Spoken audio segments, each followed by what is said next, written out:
Division within the Republican Party going to be put on full blast today. House Republicans expected to oust the highest-ranking Republican woman in Congress from her leadership post, Wyoming Congressman Liz Cheney. She said she refuses to push a lie that the 2020 presidential election was invalid. Our D.C. correspondent Raquel Martin joining us live. And Raquel, I know Cheney really standing by this position, even though she's gotten a ton of pushback, obviously within her own party.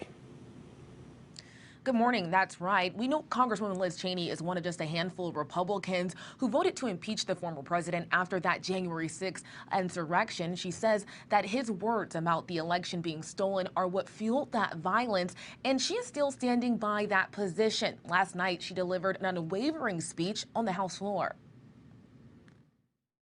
Tonight, I rise to discuss freedom and our constitutional duty to protect it. On the House floor Tuesday, Wyoming Republican Congresswoman Liz Cheney warned her party not to follow the words of former President Donald Trump, who she says is continuing to mislead millions of Americans about the outcome of the 2020 election. This is not about policy. This is not about partisanship. This is about our duty as Americans.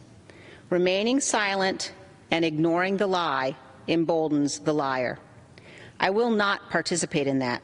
Cheney says pushing a message that the 2020 election was stolen is what sparked the deadly January 6th insurrection. The Trump Department of Justice investigated the former president's claims of widespread fraud and found no evidence to support them. The speech comes just hours before House lawmakers are expected to vote to remove Cheney from her number 3 leadership post in the House. House Minority Leader Kevin McCarthy says Republicans want to be a united front. But Illinois Republican Congressman Adam Kinzinger, who voted with Cheney to impeach the former president, says she's doing the right thing. God bless her for having the consistency to tell the truth.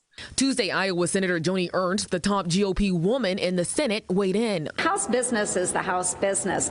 All I'm stating is that if someone has something to say, they should feel okay to say it. Democrats, however, are blasting Republicans. Liz Cheney spoke truth to power, and now they're firing her.